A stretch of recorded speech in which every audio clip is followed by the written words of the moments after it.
రాజన్న సిరిసిల్ల జిల్లా బోయిన్పల్లి మండలం రత్నంపేట గ్రామంలో ఉపాధి హామీ కూలీల చేత మిడ్ మేనర్ డ్యాం కింద కొత్తగా తీసిన కాల్వ పక్కన ఉన్న కుప్పలు పోసిన కట్ట కింద ఉపాధి హామీ కూలీలచే ట్రాక్టర్ల ద్వారా మొరం నింపే పనులు నడుస్తున్నాయి. మొరం కుప్పల ఉపాధి హామీ కూలీల మీద పడి జరగరాని సంఘటన జరిగితే దీనికి ఎవరు బాధ్యత వహించాలని సిపిఎం పార్టీగా ప్రభుత్వాన్ని నేరుగా ప్రశ్నించారు.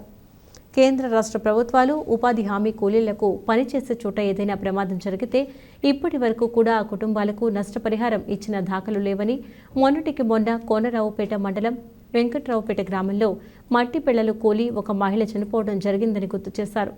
ఈ కార్యక్రమంలో మండల CPM party convener Gurajala Sridhar, కార్మికులు ఉన్నారు. కొత్తగా అవుతున్న అదనపు కాలువ ఏదైతే ఉందో దానికి ప్రమాదపు అంచున ఈ ప్రభుత్వ అధికారులు రత్నంపేట గ్రామంలో ఉన్న ఉపాధి హామీ కూలీలచే ప్రమాదపు అంచులో చేర్చి పని చేయించడం జరుగుతుంది. మరి ఈ మధ్యకాలంలో గత 3 రోజుల కింద కోనరావుపేట మండలం వెంకట్రావుపేట గ్రామంలో ఉపాధి హామీ కూలీలు మట్టి పిల్లలు కూలి ఒక మహిళ చనిపోవడం జరిగింది.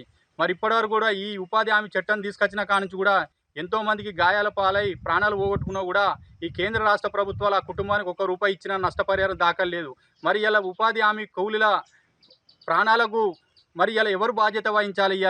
ఇలా ఉపాధి పనికి మనం వ్యతిరేకం కాదు, కానీ అక్కడ భద్రత ఉన్నదా లేదా అన్నది అధికారుల పర్యవేక్షణ లోపల జరగాలి. కానీ మరి ఇలా అధికారులే దగ్గరుండి ఇలా కాలువ పనుల మొరం ట్రాక్టర్లతోటి మొరం జారగొట్టుడు ఏదైతే ఉందో అది ప్రమాదపు అంచున ఉన్నది. కాబట్టి తక్షణమే అధికారులు స్పందించి మరి ఉపాధి హామీ కూలీలకు మరి రత్నంపేట గ్రామంలో ఇంకో చోట పని కల్పించాలని చెప్పి సందర్భంగా సిపిఎం పార్టీ పక్షాన డిమాండ్ చేయడం జరుగుతుంది.